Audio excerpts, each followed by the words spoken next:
This is my red truck. I've had this for, oh, it's got to have been 15, 20 years now. I drove it with the V6 for a couple of years, and then when that blew a head gasket, I stuck this little 318 in here, and we drove it for 4 or 5 years with this, and now it's got a rod knock. It's been sitting right here in this spot for about 2.5 years. We're going to build a 440 to put in here, and we're going to take the 727 that's in here. It's a pretty built transmission that I had laying around when I put this together. We're going to transfer the guts out of this into a big block case to go behind that 440.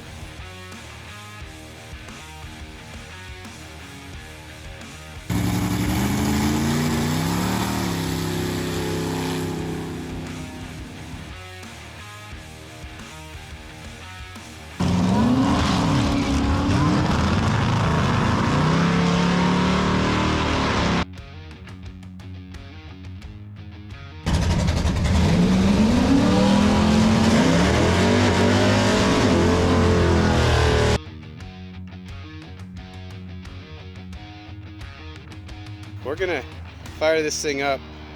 I'm not gonna lie to you. I already hit the key just to see what it would do, and it started instantly. So there it is. 3 years of not starting, and it literally started that easy the first time. I was just trying to see if I was gonna have enough battery power to turn it over, and it fired instantly. Our intention was to take this thing to the drag strip and just run it down exactly the way it was and see what it would do. I was hopeful for a lot. I wasn't expecting a whole lot. Honestly, it did a lot better than I thought it was going to. Let me show you a few of the things that we did while we were in Colorado. The first thing that we had a problem with is it would not stay cool with the factory V6 2-core radiator. There was no hope. It was overheating, idling.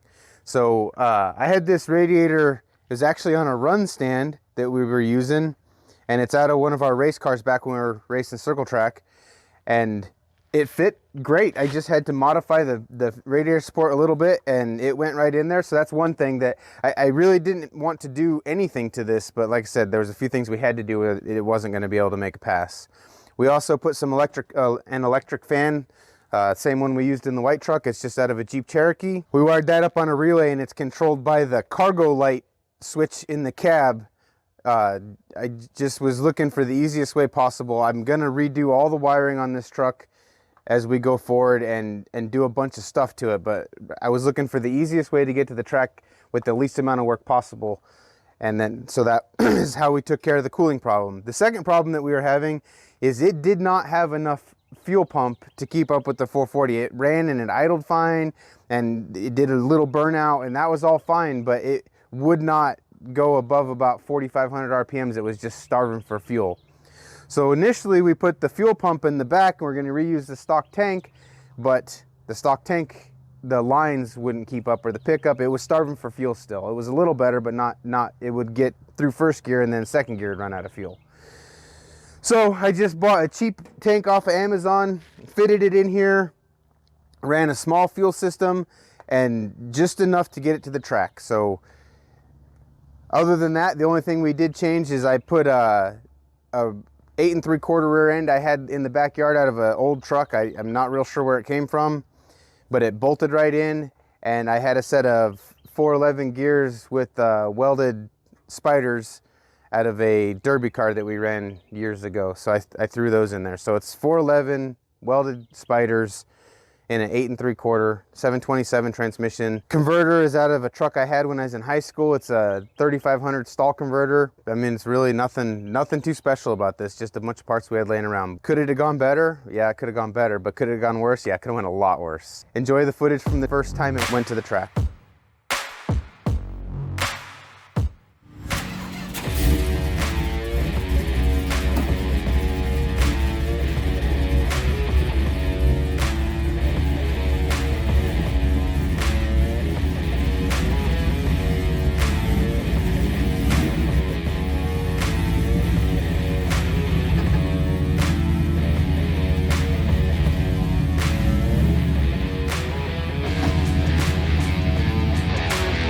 Okay, sir, how do you feel about tonight?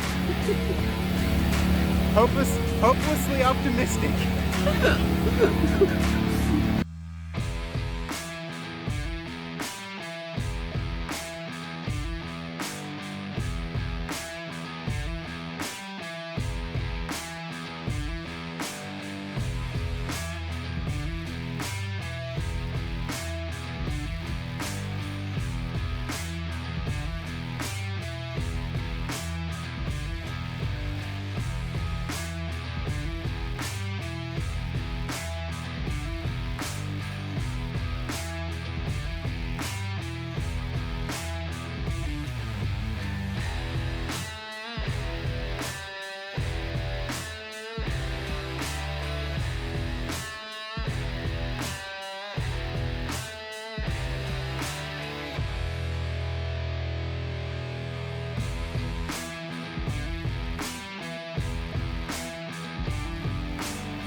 That's the first time I've really been to the drag strip since I was in high school. I really enjoyed myself. So we're getting ready to take extra parts out to the drag strip and see what it'll run around 700 feet elevation here. But we got a few things that we got to fix first. We're going to swap the rotors to small bolt pattern rotors. And the reason we're doing that is this is 5 on 5.5.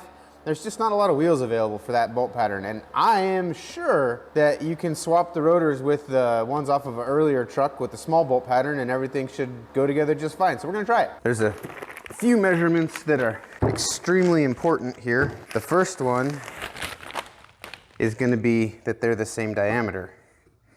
And they're the same diameter. Then your bearing should go in here and it should fit nice and tight. It's hard to explain how you know that it's right, but if it's sitting in there and it doesn't wobble around and it doesn't cock side to side, that should be right. And I've checked, part number for the bearings for both of these trucks is the same. And then the last one that is important, which is going to be really nearly impossible to measure sitting here on a bench, the distance between the bearings needs to be the exact same or super, super, super close. Like I said, this truck, if you buy a aftermarket drop spindle, it calls for the same spindle for all years. So that tells me that it should be the same snout on the spindle regardless of the year or the bolt pattern the truck is. So I'm gonna say that rotor's gonna work. Since what we're talking about here is whether or not you can use these small bolt pattern rotors on a later model truck, I'm gonna say yes. Everything looks like it's lining up good. The rotor's not hitting anything. I don't have brake pads in the caliper yet, but it looks like it's in the same place it was before. The bearings fit nice and tight. There's no wobble. And as you can see, our depth of our bearing races was good and in the right place for this spindle because the nut went on, everything tightened up the way it's supposed to be, and it all fits nice and good and it turned.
Now we've decided that this truck will be fun to do drag and drive events and things like that with. So now we are going to go forward with the purpose of building it for that reason. Because of that, we're gonna have to redo a few things that we've already done. Some of them I planned on getting to eventually. You know, you put it together and you're like, oh, this will work for now, I'll do that later.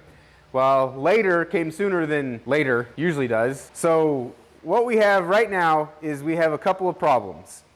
The biggest problem is I noticed when I was timing this at the track, the timing jumps around quite a bit. And when I built this engine, again, it was parts I had laying on the shelf. It was a double roller timing set, but it wasn't a good one. And I'm thinking that maybe it just isn't holding the cam. I don't know what's wrong. I'm going to pull the front of the motor apart and figure out why the timing is jumping all over the place.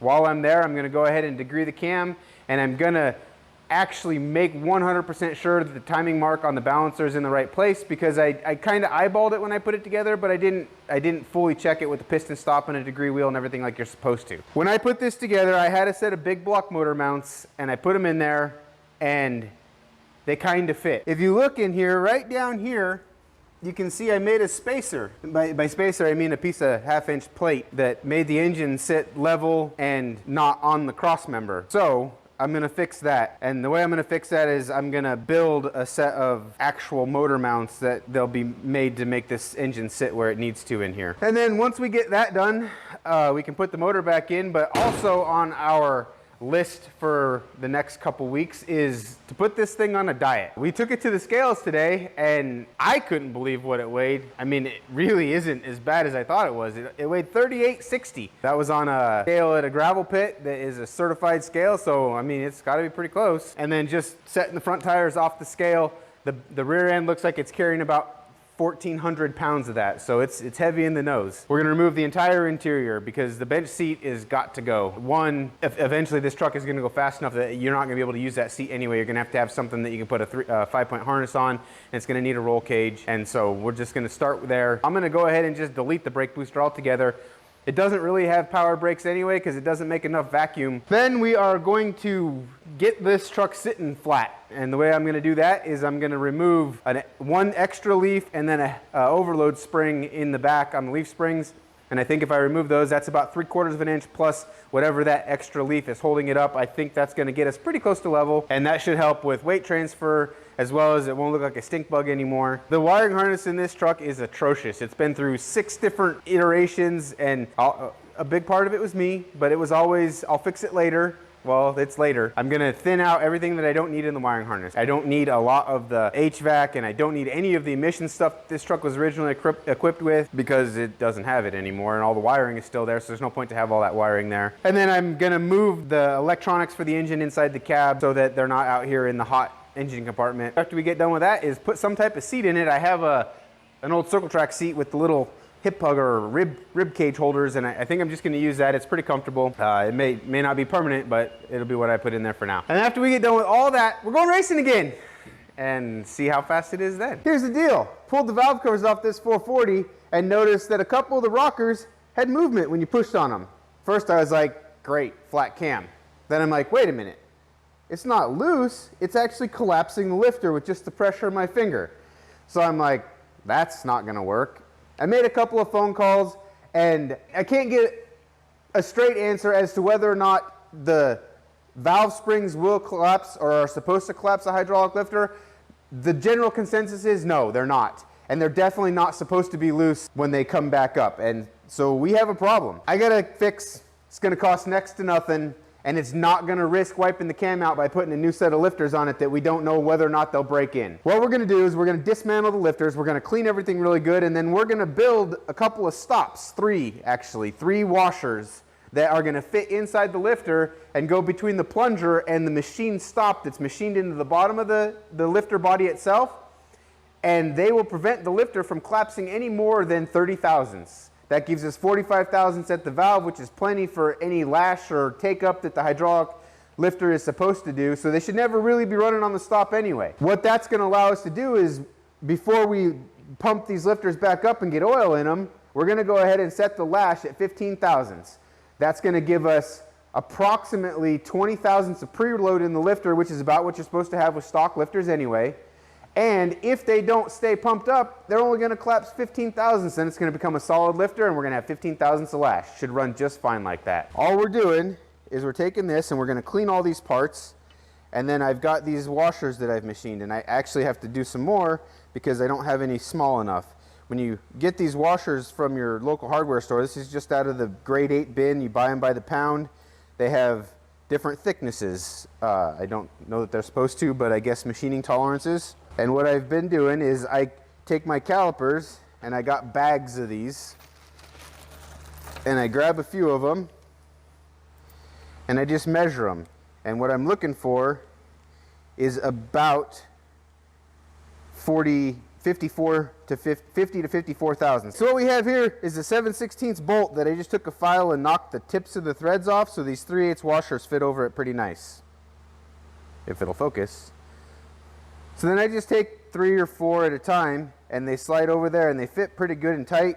And then 2 7/16 nuts that I ground down so they're smaller than the diameter that I want the washers to turn out.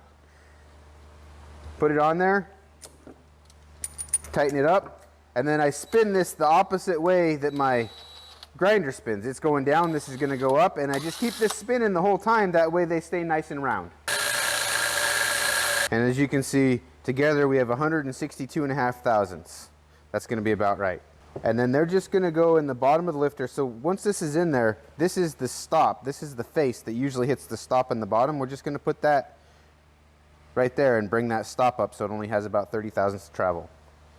Now that it's all put back together, you can see 15 thousandths field gauge fits in there pretty tight, takes all the collapse out of that lifter. We now have a 15 thousandths solid lifter if it collapses, and a hydraulic lifter if it doesn't.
Not gonna need that.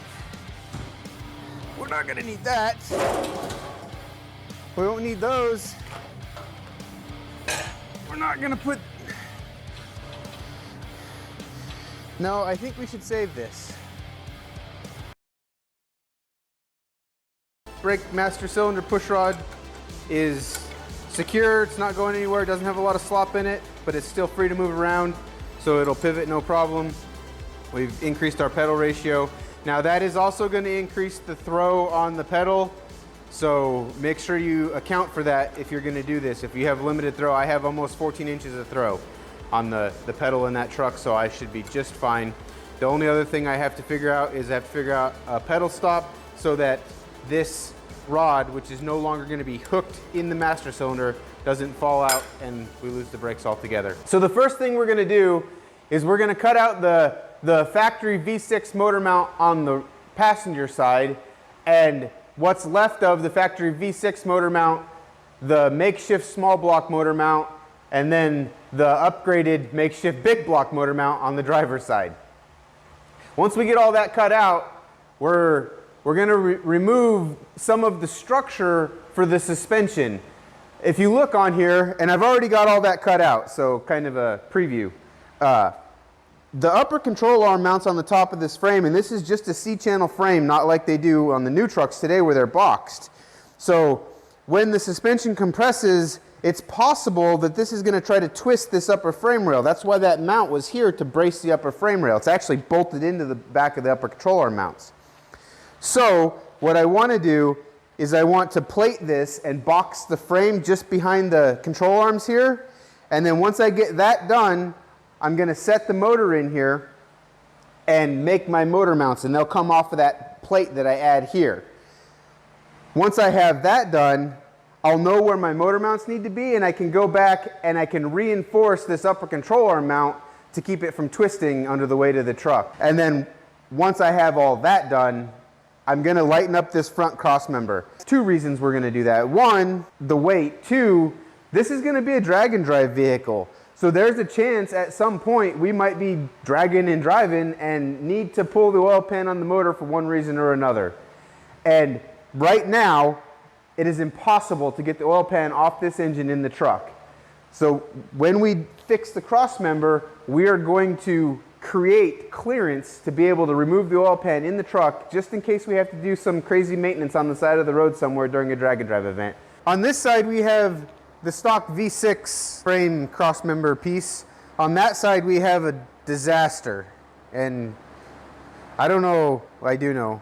I'm the one that did all that, but I was in a hurry and I didn't really care, and now I'm caring. The way we're gonna place these is we're gonna get them square and parallel to the outside of the frame rail, and then measure off this rivet here in the radiator support cross member. Should be the same distance on both sides.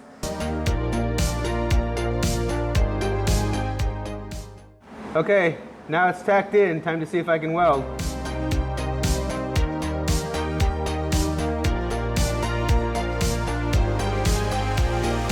Now that we have our frame boxed, we're ready to start building the motor mounts for the actual motor itself.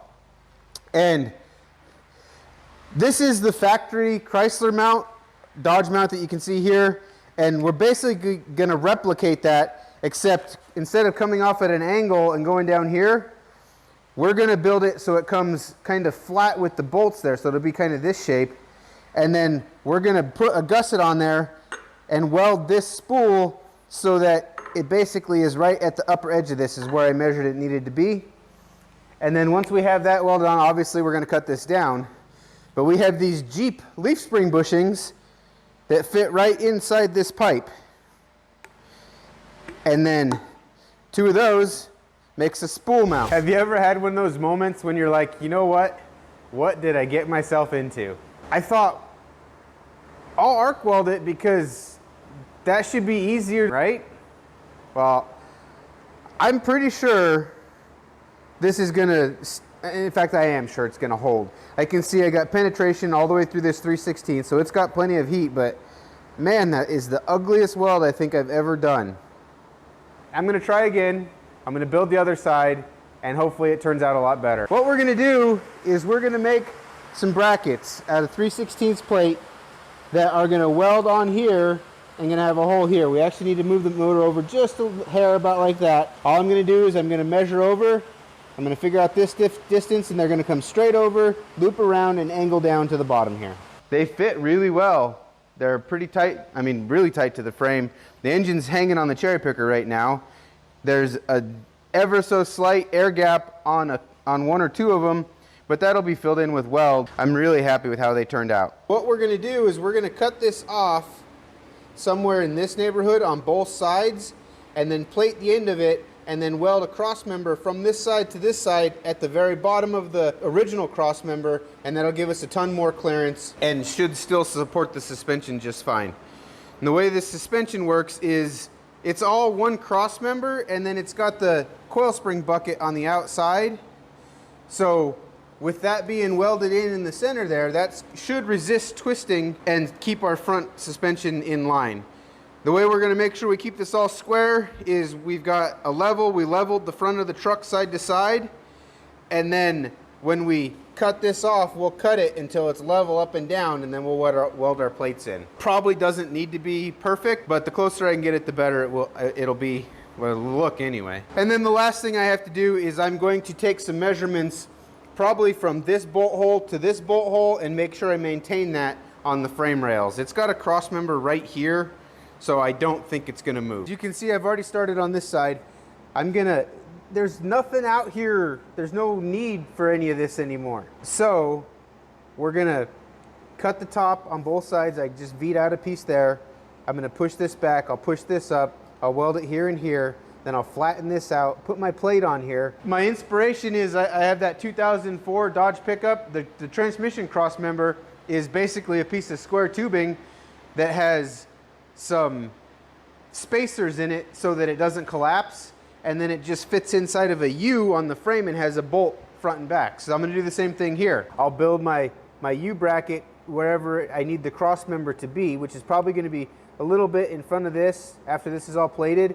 And I'm gonna hang the cross member an inch below where the original cross member was, because the oil pan actually sits below the cross member in this truck.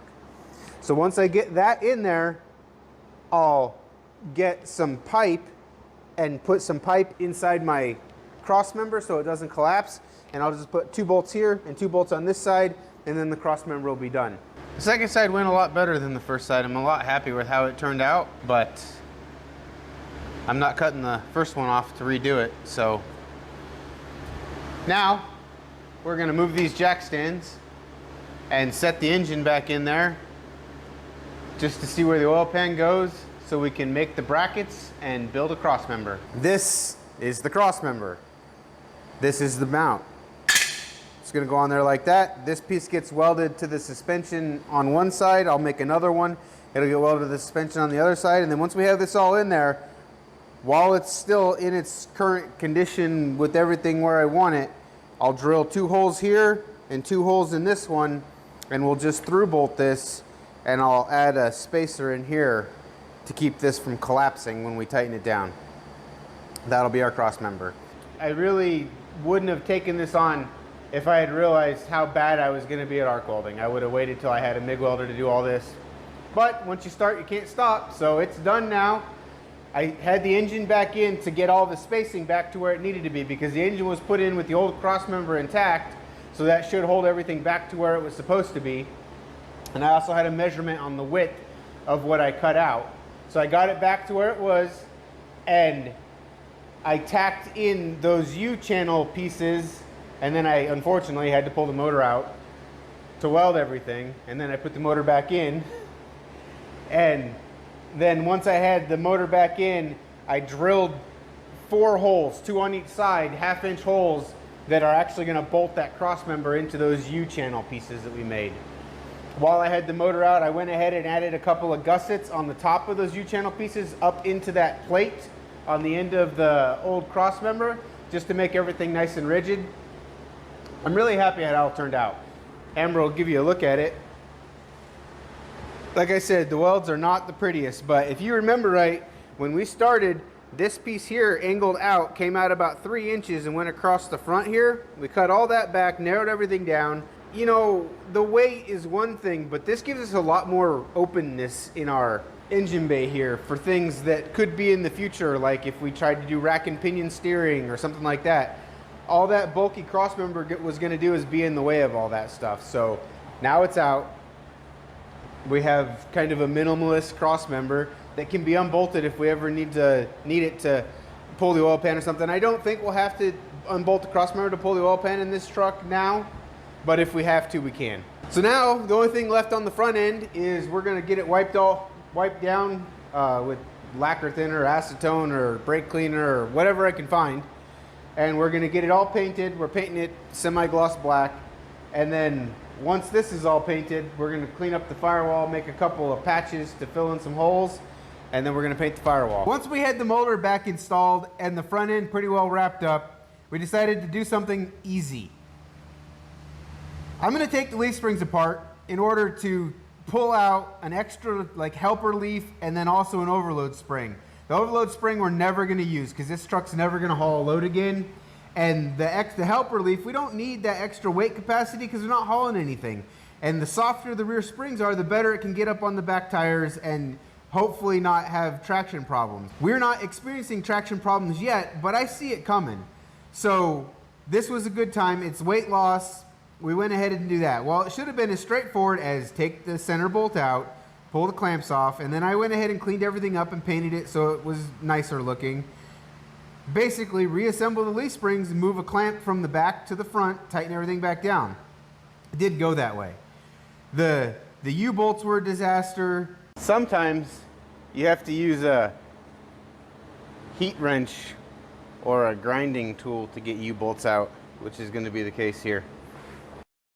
The spring clamps that I was trying to transfer from the back to the front, they broke, or one of them broke. The centering bolts didn't work right, so I had to modify those. It actually turned into 2 days of complete frustration. What I was thinking was going to be a couple hours of an easy job.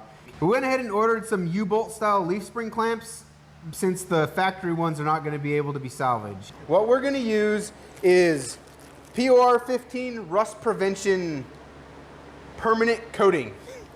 And I've used this stuff before. It's great. I really like it. And it's pretty easy to use, but it's kind of important that you get all the steps or it does not adhere well. If you're doing this somewhere where it's potentially going to see sunshine, you need to go through or you need to go over it with something else because this doesn't have a very good UV protection. So it will fade and I think it turns chalky. I don't know. I always top coat it. So make sure you top coat it. And if you're going to do that, you can do that while it's still kind of in the tacky stage, like dry to the touch, but still a little tacky. You can go ahead and top coat it according to the instructions. Or what I'm going to do, wait a couple days and then you have to scuff it just like anything else. And it's really, really hard. So it's going to be tough to scuff. It's not super expensive and it works really well if you've got surface rust. It's not going to fix rust holes, but it will stop surface rust from spreading. And I've had good luck with it in the past. I took the factory dash out of my first gen Dodge pickup and used it to install aftermarket gauges. And I don't want to take this piece out because it fits the dash and it looks nice. So I got to figure out how to make my tack, my shift light, my voltage gauge, my water temp gauge, and my oil pressure gauge fit in here. And as you can see, there's not really a place to put them. So the first thing I'm going to do is I'm going to cut out a piece of aluminum that fits in this hole here and get that all fit in nice. This is just 1/8 inch aluminum. I just cut it out square and then filed the top to fit right up here along the top edge there. And it has a little bit of play in there so that I can get it where I want it. Next thing I'm going to do is I'm going to take my grinder and I'm going to cut out these bezels for the original gauges. Now, if you didn't want to do that, you could install this on top of those and just place your gauges in those holes. But I don't need it back there, so I'm going to cut mine out. So now we got that all cut out. Our piece fits in there nice and tight. Now we just need to figure out where we want to put our gauges in this panel. We got our dash insert piece all painted, flat black like everything else in the dash. And while we were waiting for the paint to dry, I went ahead and put these covers for the other stuff we're not using. We're not going to have HVAC or the message center or cargo lights or a radio or anything. So this is just a paint shield that was made out of a piece of fascia wrap that is now blocking plates from my dash. And I just cut them out, painted them, and they're glued on with some clear silicone so that they have some vibration resistance. Installing this, we're going to rivet this in because I don't want to glue it in, and rivets is really the only other option I can think of. And I've already pre-drilled the panel, the insert, with 8 holes that are equally spaced, and we're just going to use some 3/16 rivets with a backer washer so we don't break out the plastic in the back. All we got left to do now is install this in the truck and hook up all the gauges. I'm really happy with how it turned out. I mean, for just a couple of dollars and some metal that I had laying around and a little bit of time, some paint, I really think it turned out good. And don't be afraid to take something like this on. It's really not that hard if you just break it down into simple steps. We're going to start off the week by putting the dash back in the truck and then probably getting the windshield back in there. Still hasn't been broke, so knock on wood. But we got the dash all painted. We're going to stick it back in there, and then we're going to kind of build around the dash. We're going to work on the interior and hopefully get the seat mounted. But first step is the dash. I don't know that this is going to work. That looks awful high to me. And that's the same dimensions as the old seat. I don't know if I can get in here. I guess I'll try.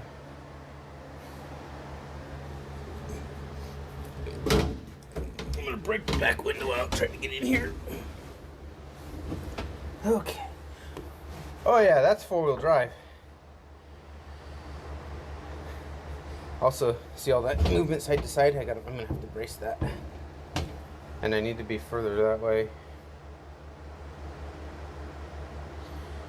Okay, this ain't gonna work. So what I need to do is I need to lower these by about 4 inches, and I need to tilt the front of them down an inch as well. So I'm gonna lower them 3 inches in the back and 4 inches in the front, recut this, and then I also need to move them closer together. This one needs to come over about 4 inches as well, and I'll just have to plug those holes I drilled. What I should have done is I should have mounted this to the seat first, but I didn't do that. So now we're kind of stuck with where we're at. Before I put this back in, I will mount these to the seat and just line it up off these holes. I ended up having to move the seat on the brackets because the factory bench seat mount holes that I'm using on the left side of the seat were too far towards the center of the steering wheel, and it was just better. I just moved the seat over on the brackets about 3 inches. That got the seat centered on the steering wheel, and everything worked out good. I think this is gonna work. It's a little tight, but that's okay because, wait, we're not turning corners, so we don't need to have side to side. Well, you know, whatever. It was free. I'm happy with it. It's gonna be good. Now, this is too low, so we're gonna have to figure that out.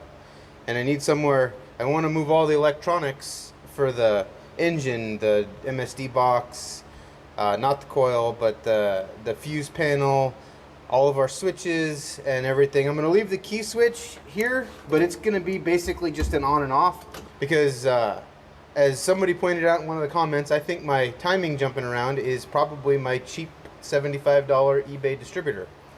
So to fix that, I'm gonna lock the distributor out and just set the timing at total timing. Not great for the street, can be a little hard to start, but if we have our ignition on a separate switch from our starter, we can spin the starter, flip the ignition, it should fire right up, should be no problem. So that's the plan.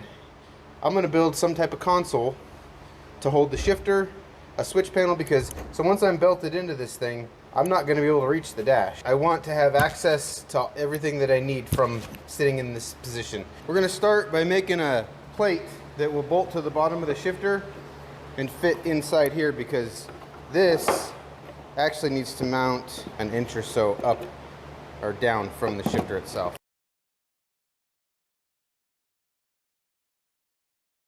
Well, it's all welded. For having zero experience TIG welding aluminum, I'm really happy with how it turned out. I mean, this weld looks okay. Not quite enough filler rod on that one though. It's not gonna fall off. So I'm gonna go ahead. I was gonna install some gussets here, but I really don't think it's gonna be necessary because all the flex is in this 1/8 inch plate on the top. Once the shifter's bolted on there, it's gonna take all that flex out. So we're gonna bolt it on there, drill our holes, install this in the truck, and we'll see how rigid it is. Well, now this is done. Time to start building the console where we're gonna mount all of our electronics. I had an idea, but I didn't have a plan. And this truck is a manual transmission truck, so if you know anything about these Dodges, that means it has the big transmission tunnel. So I kind of just made a design out of that aluminum channel that kind of followed the lines of that transmission tunnel. This is roughly the shape. It's just tacked on that side there. I don't know that I'm gonna leave it that way. I haven't completely decided yet. This is the layout that I'm going for. We're gonna put the MSD box, or the Mopa Performance ignition box, somewhere around there. This is my fuse panel and distribution block. It has a ground distribution and a place for 6 fuses. I'm gonna put a switch panel right here next to where the shifter is gonna sit.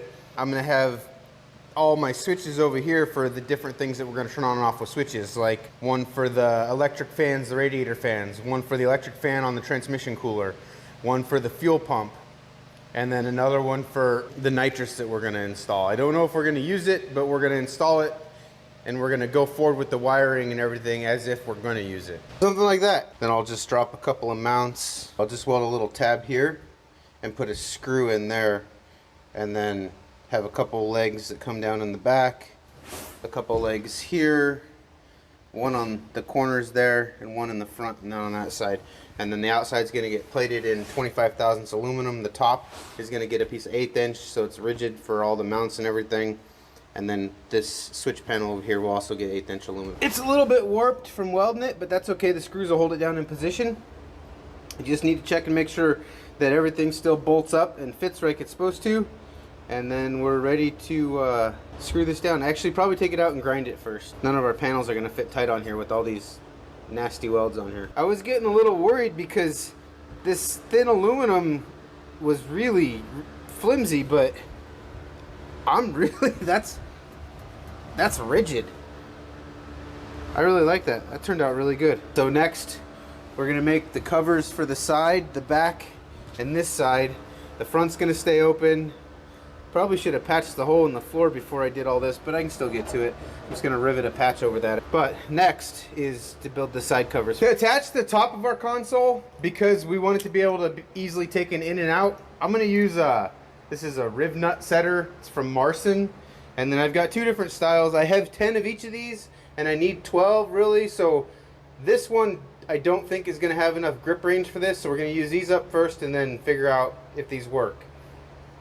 All you do is drill a 9/32 hole. We're using 1024 screws. I just finished installing the switches. We got a starter switch, and then we got 6 toggle switches. 2 of them are going to be guarded. One on this end for the ignition, one on the other end for the nitrous.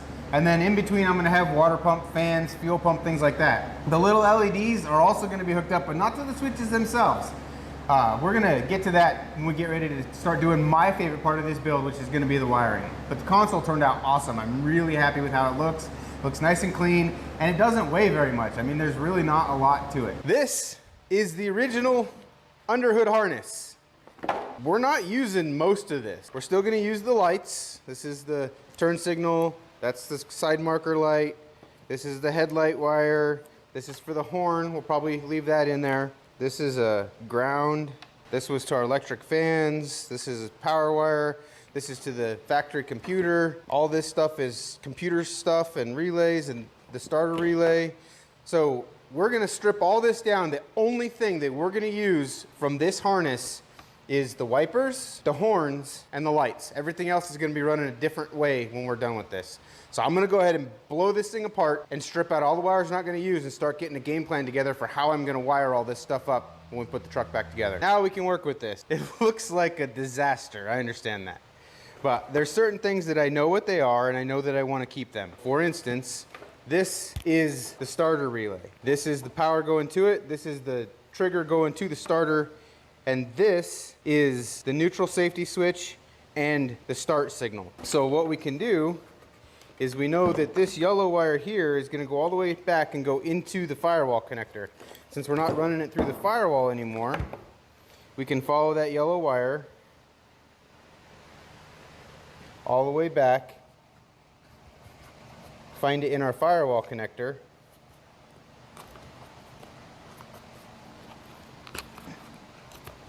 maybe. That's going to be that yellow wire there. And where it goes in, and you could depin this if you wanted to, but I don't. So I'm just going to snip it off right here.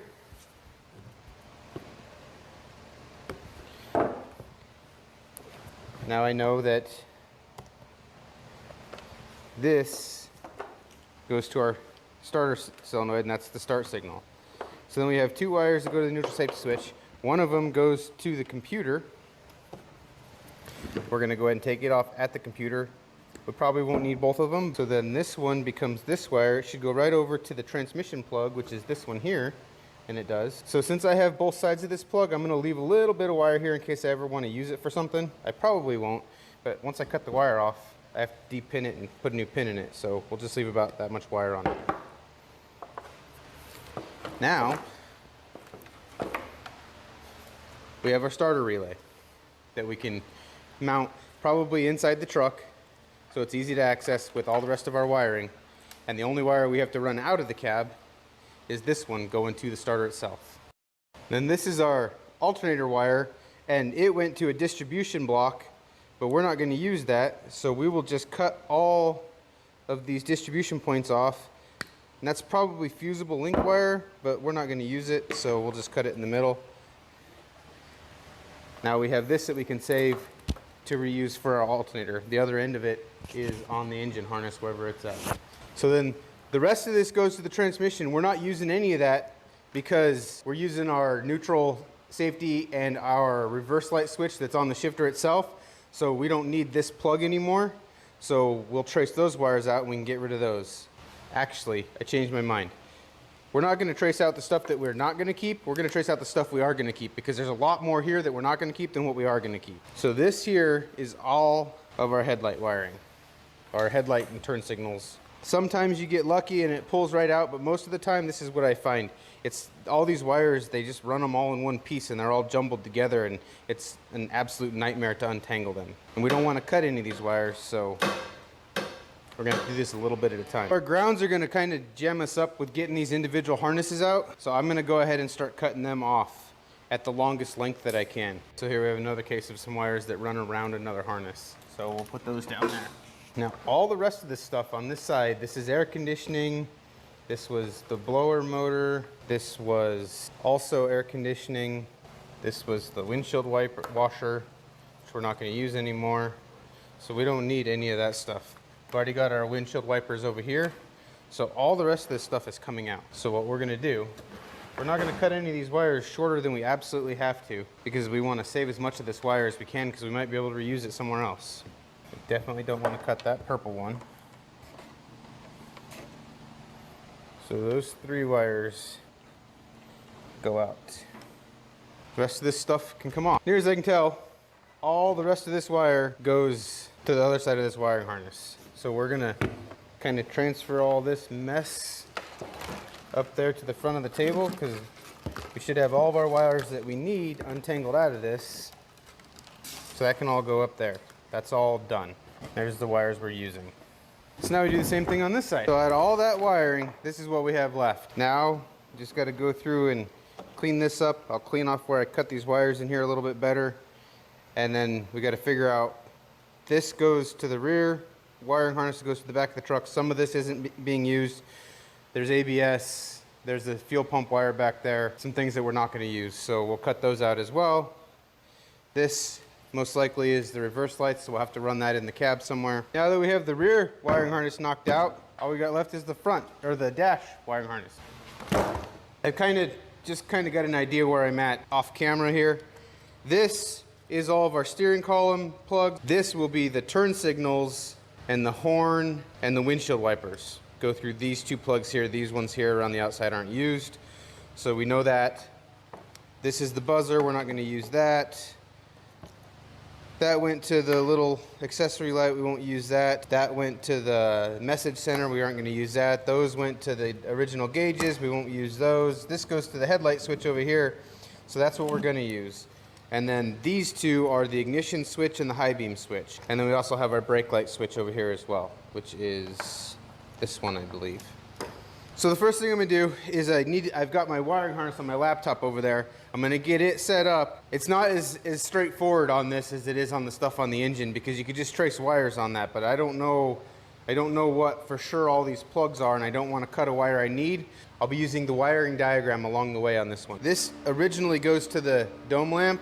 We're going to use it to power the dome lamp, and we're just going to put a switch in the back.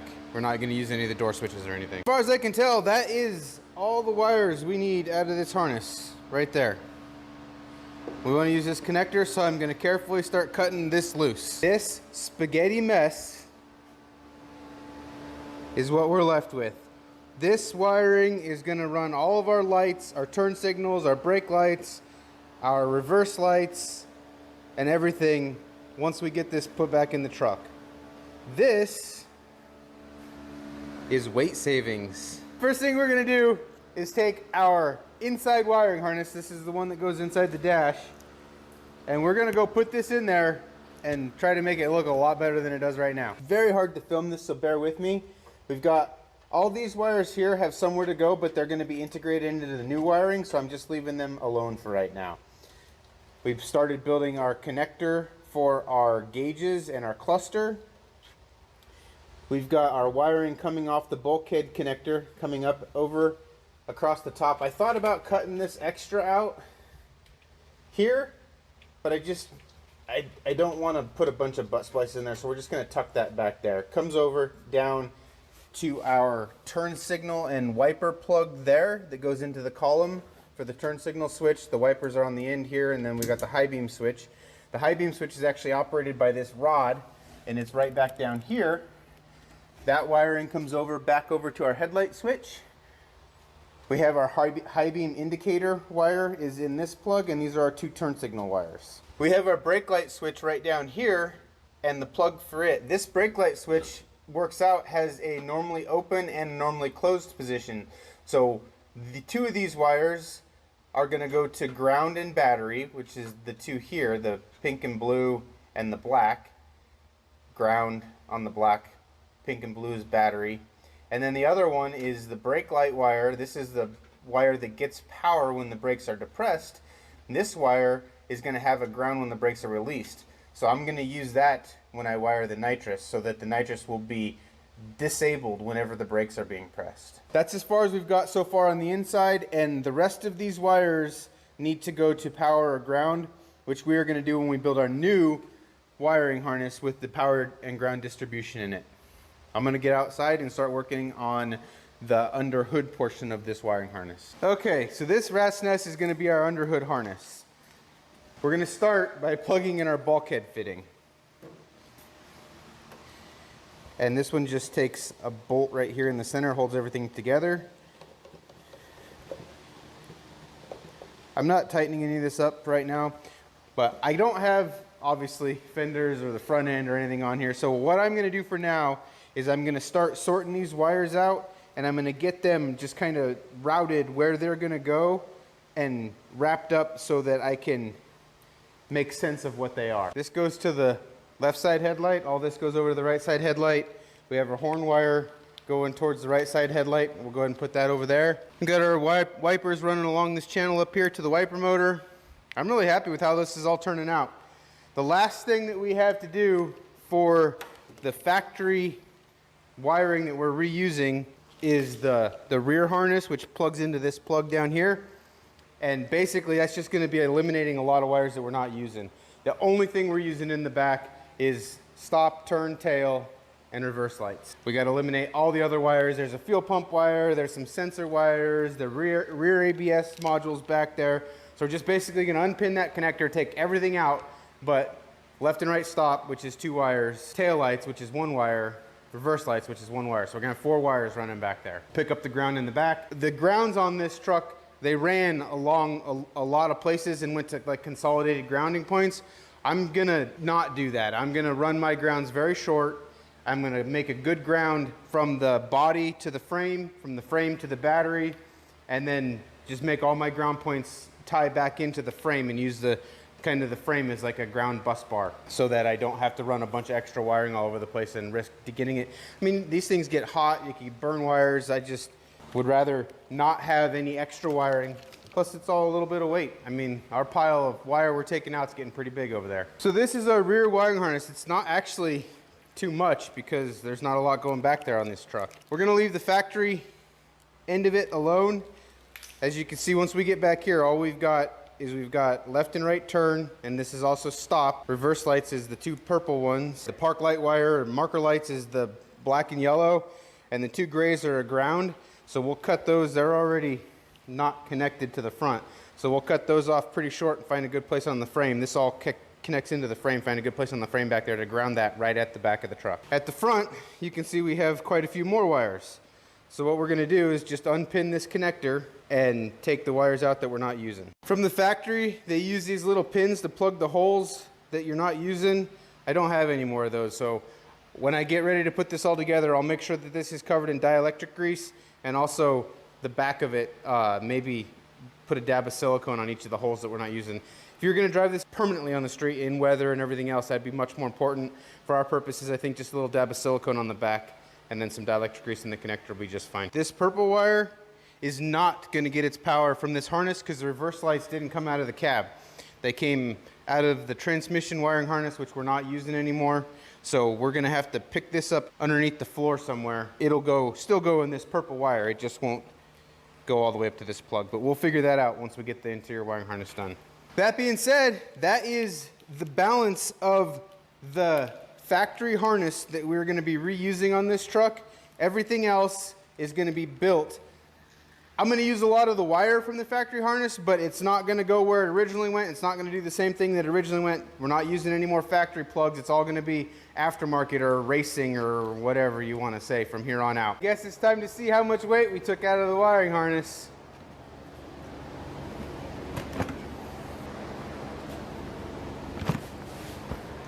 $27.2 pounds. I thought it'd be more than that. We're on to installing the battery, and this was my plan. Install this, use this on the top. I've used these in the past and it works. They work pretty good, but I don't like the fact that they just have that strap. You just put a strap over it and that's what's supposed to hold your battery in there. So I figured I would take a couple pieces of aluminum, okay, and I'd bend them and I'd make a couple of clamps, and then I'd take another piece of aluminum, just scraps that I had, and weld that across the top, and it was going to get cut down and made smaller, obviously, and then I just clamp it in there. But the problem that I encountered is the battery I'm going to use, which I'm using a marine battery because I had one. Once I put this in there, I mean, I can fit these angle pieces in there, but there's nowhere to put the bolts inside the battery box, and if I'm going to use this lid, I'd have to drill a hole and it just gets complicated, and I don't want to do all that. Plan B is we're just going to make a battery hold down. I'm sure you've seen them. We used to have them in our race car. They're just the angle bracket with the brace on the side, and then it'll have a rod that comes out here with a piece of angle here that holds the battery into that corner, and that's how I'm going to clamp the battery in. I could order one, but it takes about a week to ship it, and I really don't have that kind of time, and they want like 50 bucks for them. Well, I've got enough aluminum left. I think I can build one, and I'm just going to make it bolt in. The first thing I'm going to do is make the angle piece. The max I can bend is 12 inches, works out. My battery is only 11 inches wide, so perfect. There's our first piece made. So now we need to make the bottom plate of this. And all it's going to be is a piece of flat plate with a little lip on the front of it to catch the front of the battery. I'm going to make it 7 inches wide. It'll be a little space, but that's okay. On second thought, we're going to make the back first because I already have a piece almost cut out. It's going to be 6 inches tall and 11 inches wide. Now we got to make the bottom. I think I have a plan. Unfortunately, due to limitations in my bender, I'm going to have kind of a 3/4 of an inch gap here, and I'll make one on the back that's the same.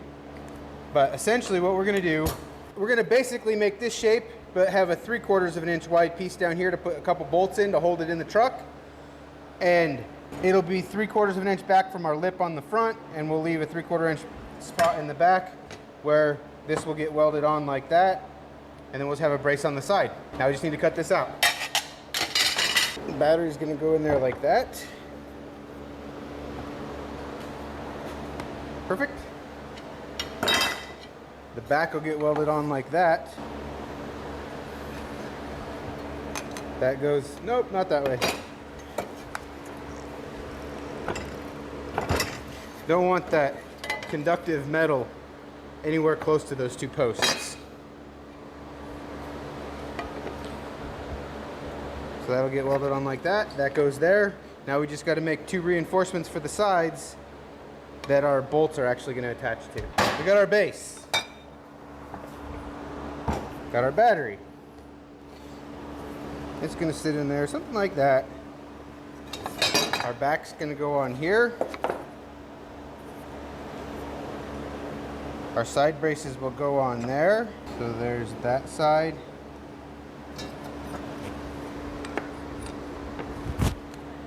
And that side. All right, I'm gonna weld it together and we'll see how it turns out. I want to put a bend on the back here just to give it a little more rigidity on the back where the battery's gonna be sitting against. So I'm gonna go do that. For our hold down angle piece, we're gonna drill it from the back side. And if you can see here, with this here, I have plenty of room. I'm gonna go about a 1/2 inch from the end. Our battery is securely mounted to our battery box. Just cut these off and you're good to go. There you go, it's all mounted. 4 5/16 bolts in our aluminum bracket. I think that'll be just fine. Give it the shake test. Yep, the whole truck shakes. So the next thing we need to do, since we are relocating the battery to the back of the truck and it's not in the factory location, we have to build or install a kill switch that will kill the electrical system. And I've gone back and forth, I know I've talked about it back and forth, and I've decided that the easiest, best solution is going to be to switch the ground side.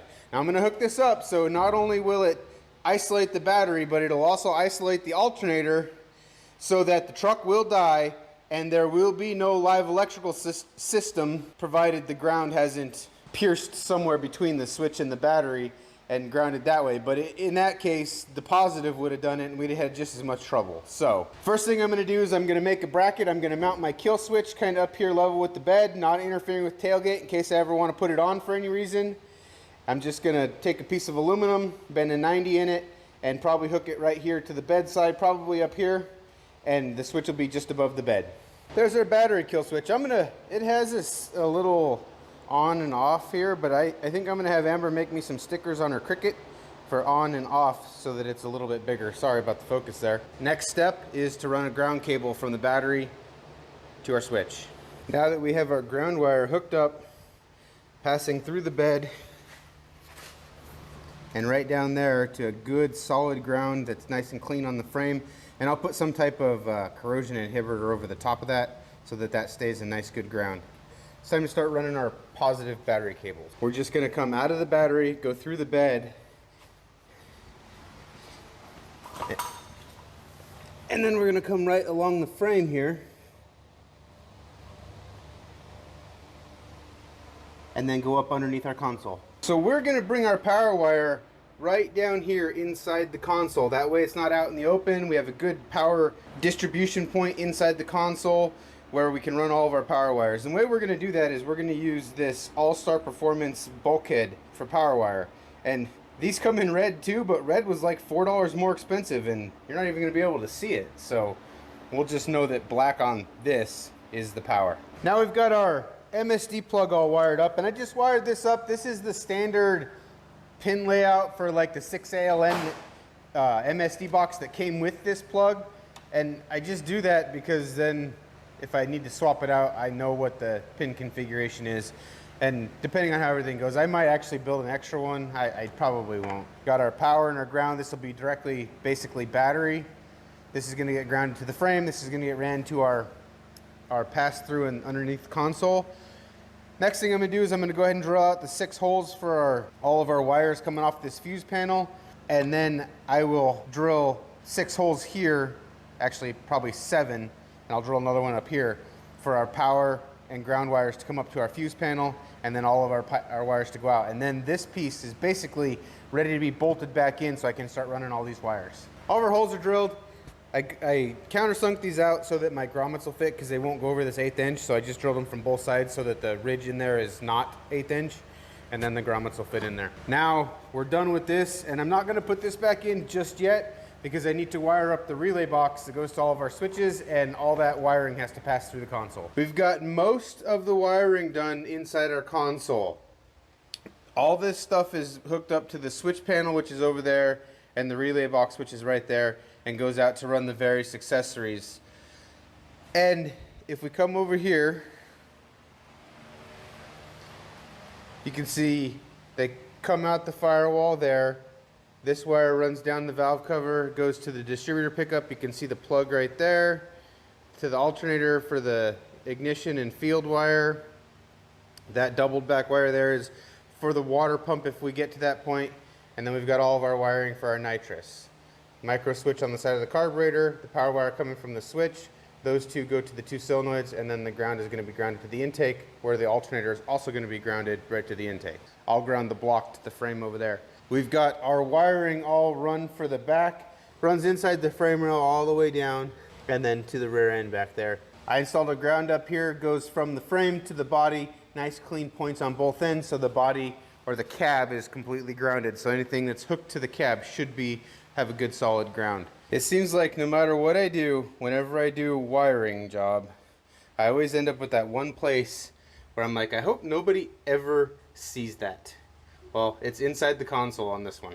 Okay, I got the fuse panel all installed. You can see I just brought up a ground, the power, and then these go out to all of our various accessories.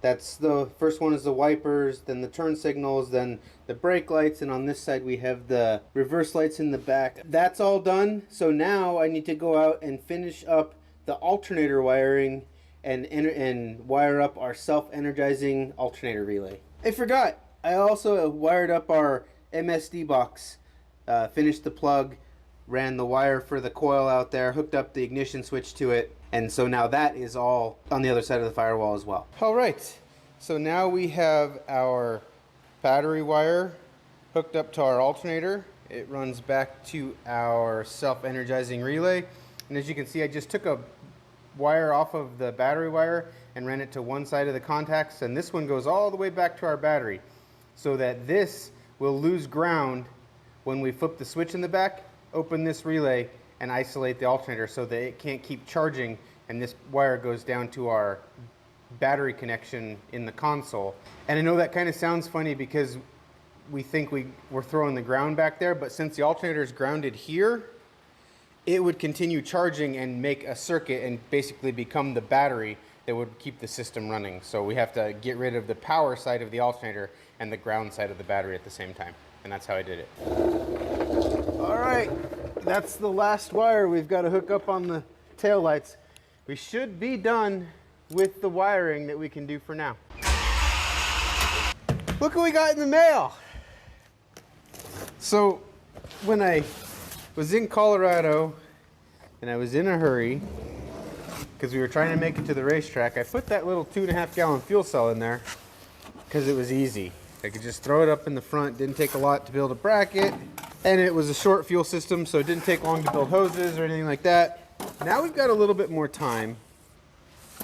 I decided that since this is potentially going to be a drag and drive truck, it's time to do something a little bit better. So we ordered a bigger, cheap fuel cell. It's not fancy. It's just a DNA motoring from Amazon 15-gallon fuel cell. It's nice, comes with the sender. We won't use it because we don't even have a fuel gauge, but we're gonna mount this back here. Part of the reason that I also want to go to a bigger fuel cell, aside from being able to drive it on the street and having enough fuel to go more than 2 miles, is since we're moving it to the back, the extra weight is beneficial back here. We still have to carry it, but back here it's in the right place. I think that's where we're gonna put it. A couple of reasons. One, the holes line up with the rib. Two, the sump is gonna be between the two cross members down there. And three, it's centered in the truck. What do you suppose the chances are that our old fuel line is gonna be the right length for our new fuel system? I'm gonna go see.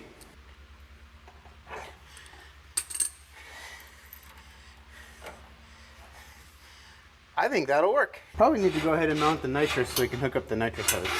We need to run our fuel line from the fuel pump all the way up to where the regulator is going to be mounted on the firewall. I'm going to use these rubber cushion clamps to tie these fuel lines and the fuel line and the nitrous line together all the way down the frame rail. Something like that. We got our fuel line all ran to the front, and it's all captured in those rubber cushion clamps all the way down the inside of the frame rail. Our nitrous line is run with it. I did have to make a loop in the nitrous line because it was about 1.5 feet too long, and these are crimped. You can't really, I mean, you might be able to shorten them, but I don't know if that's a great idea. This is where our fuel pressure regulator is going to go. We just got to make this line shorter and hook it up right there, and then our nitrous will come off of the other side of the regulator and come around and hook in right there. The fuel for our nitrous, this is still fuel, it's not nitrous. There we go. Now I just need to find a good hose clamp to hold that and put some type of brace, maybe right here, just something to keep this hose from pulling down on that little fuel line. Now that I've got the valves adjusted and the valve covers back on, it's time to go ahead and get our spark plugs gapped and run all of our spark plug wires. And then we just gotta put the gauges back in and hook up the water temperature and the oil pressure gauge, and we're ready to test fire this thing, see if it'll run again.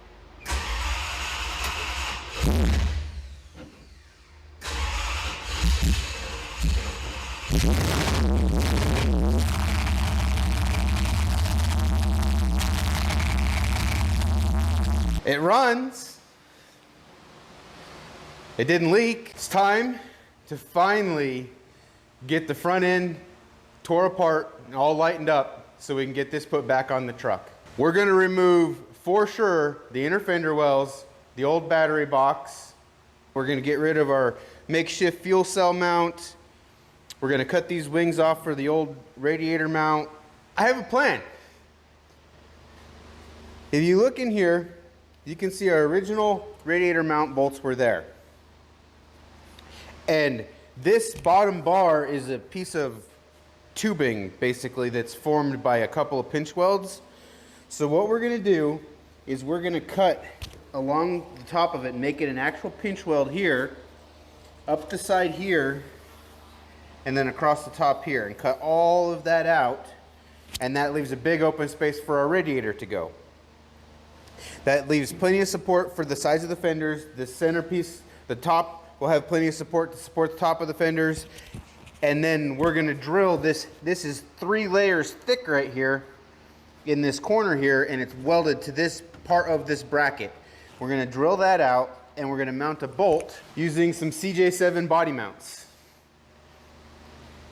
This will go on a bracket that we're gonna bolt, that we're gonna make, and then bolt to the side of the frame up here, somewhere in this neighborhood, wherever it actually lines up and works out well. And then for the radiator, we've got our original brackets that I made on the bottom holding it in here, and it's just being held by the radiator hose right now. Once we get the front wrap set back on, wherever we have room, we're gonna bend some type of bar that's gonna come up somewhere around the center and back down to the other side, and we'll put one mount on the top to hold the radiator in there. And then obviously everything's gonna get all tightened up. That'll hold the radiator, and it'll be completely separate from the front wrap, so we can put the front wrap on and off without having to disturb the coolant in the motor or take the radiator out. Now we just need to see how long it actually takes to take it from race trim to front end sitting next to the truck so we can work on the engine. It took longer for Ember to start the timer. It's gonna take us to take the front wrap off.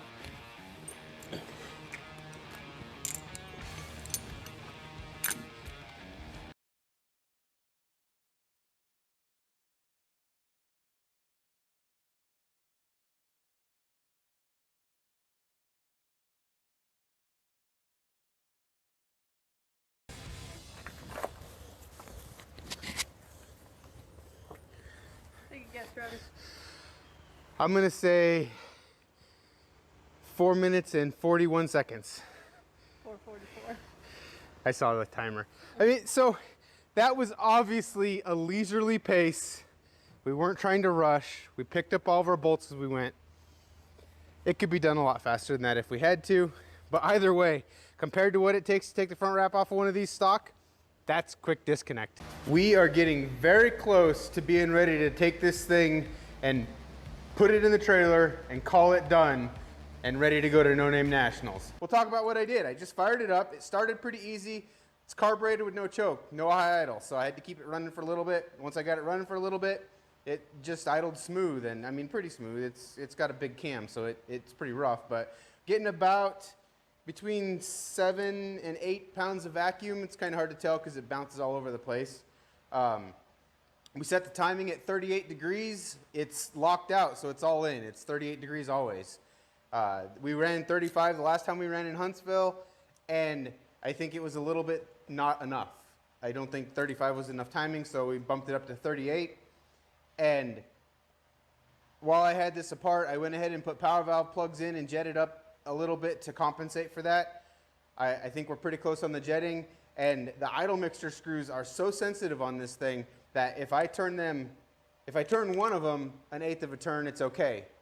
But if I turn all of them 1/8 of a turn, either direction, it either goes rich and starts loading up and dies, or it goes lean and leans out and dies. So we're gonna leave them right where they're at. They're about 5/8 of a turn out, and it seems to be perfect. It's happy there. It idles good. It doesn't load up. It doesn't die. It just idles.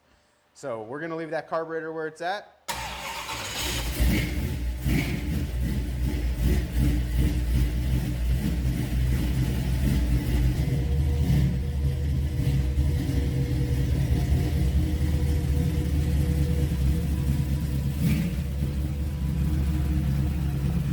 we put a new radiator in thanks to my best friend Richard. He's coming to help us in Sykeston, and he didn't want to deal with that other radiator. I think it would be fine, but since we got a new one, we'll go ahead and put that in. We're going to bring the other one just in case this new one doesn't last.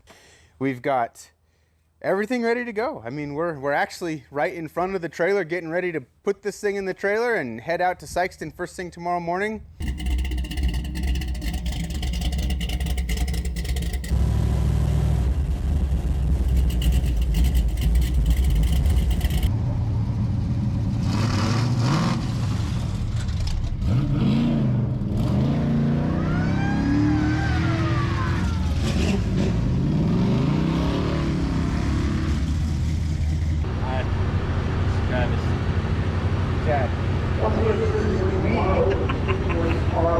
We decided it's taken a while to get through tech and it's kind of dry in here, so we're gonna run them straight off the trailer. Straight off the trailer.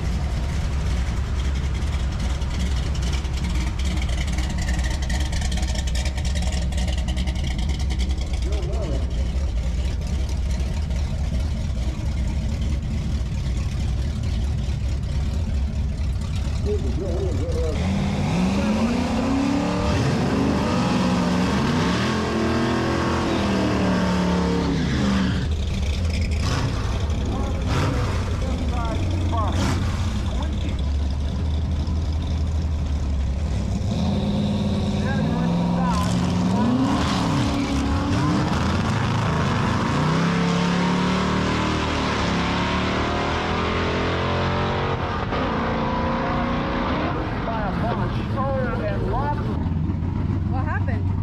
Exploded the drive shaft. That's what I figured when they said it left parts all over the track.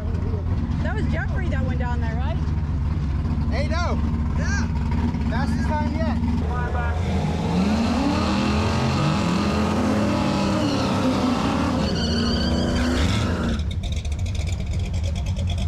Final call for bracket cars, round number 1. Final call for bracket cars for round number 1. We need you lanes 1 and 2. Final call, round 1.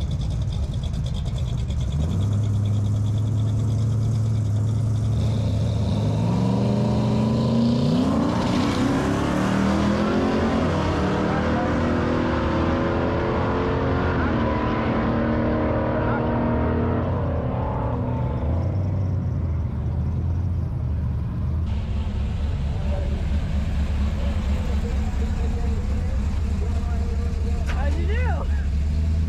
Not good. Well, I cut a great light, but I only won because he broke out.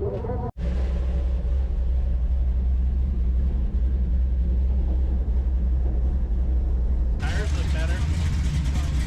they look a little flat. They're wrinkly now, they look better.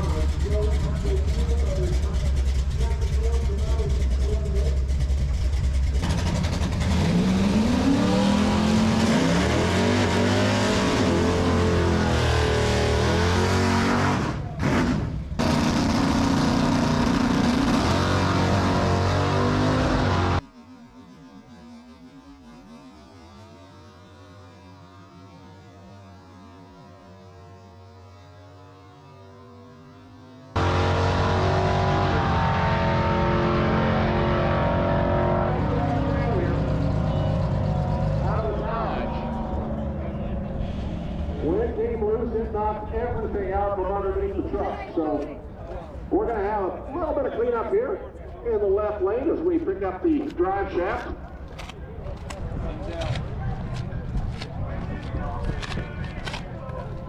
All right, so our first pass, the pinion snubber hit the cross member that I intended it to hit, and after it creased it slid off the cross member, got in front of the cross member and dented the bed, and then when it unloaded, it bent this back like that, so we had to take that out.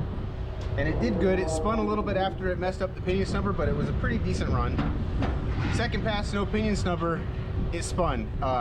We lost 3/100ths in the 60 foot, and so we decided for our last pass, or for our next pass, we were gonna drop the air in the slicks a little bit and see if we get it to hook up. So we went out, we staged, and it hooked up. and it made a whole bunch of parts. Near as I can figure based on the carnage, it started by breaking the strap on the rear end. Once it broke the strap on the rear end, the drive shaft started rotating, and since the loop is on the front of the drive shaft, it just rotated the back until it developed enough inertia to break this U-joint, and it also unfortunately broke the slip yoke that goes on the back of the carrier bearing. We have a gentleman that was here at the races. I think he's a fan, or was here to watch the races, and he's pretty sure that he has a slip yoke, so he's gonna go home tonight and see if he has a slip yoke and bring it to us tomorrow. So if he doesn't have one, he's gonna call me and let me know. And we've got a U-pull and pay yard, a pick-apart yard, about 45 minutes away. We're gonna go there when they open at 9 o'clock in the morning and go dig through and see if we can find a yoke and at least make some passes. We were in the second round of the brackets, and due to a miscommunication, we lined up with some grudge racing guys, so we didn't actually even make it to the second round of the brackets, which we would have had a bye for. But it is what it is. It was kind of a whirlwind event today, and we can't really hear the announcer very well, and we made a mistake, broke the truck in the process, and so now we're just trying to pick the pieces up, make some passes tomorrow, and have some fun. Put that hammer in there and hit it with the other hammer.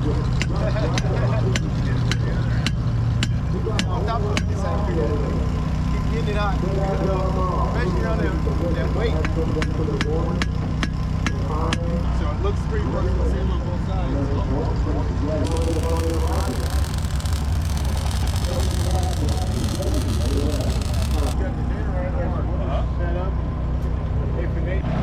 Think it'll work? I think so. It looks pretty good to me. Better than I could have done.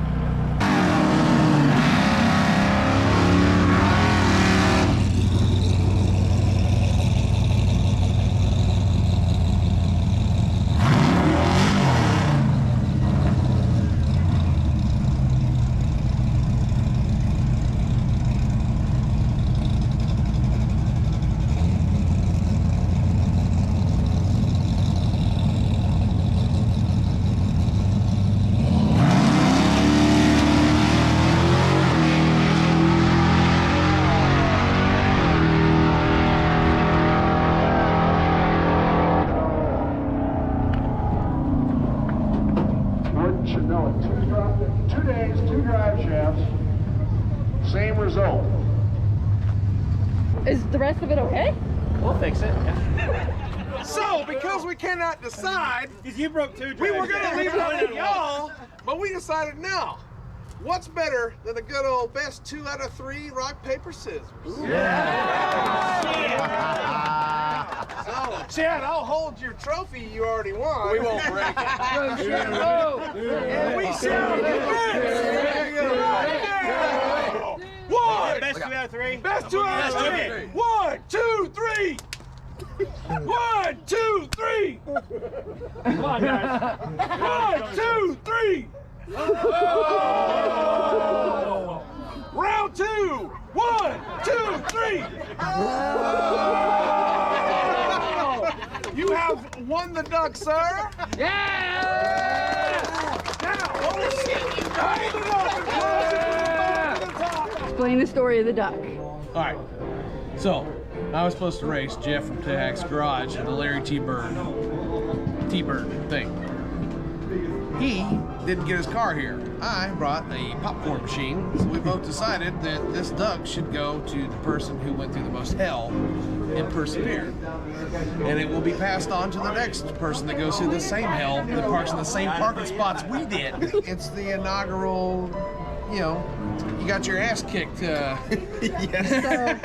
Unfortunately, when we broke the drive shaft the second time, it stayed in the truck longer, and the resulting whipping of everything, it broke the tail shaft housing on the transmission. We didn't have the right U-joint on the on the rear end itself, and no matter what we did, we were just gonna keep having problems. I just want to say thank you to everybody who has subscribed to our channel so that we could get to 500 and make it to that event and made it possible for us, and everybody who watches these videos. I mean, if it wasn't for you guys, we'd have never been able to go.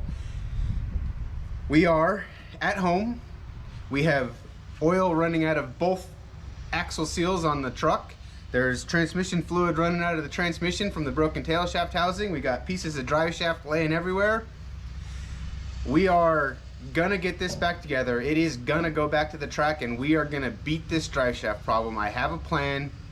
I have some parts in Colorado, and we're headed there at the end of the month. We are gonna gather the parts up to fix this thing right, and we are still pursuing something in the 7-second range on an 8-mile pass for this truck, and then we're gonna turn that little blue bottle on and see if we can see how fast it goes. I don't know. I don't know what it's gonna run. Maybe 6s? Who knows?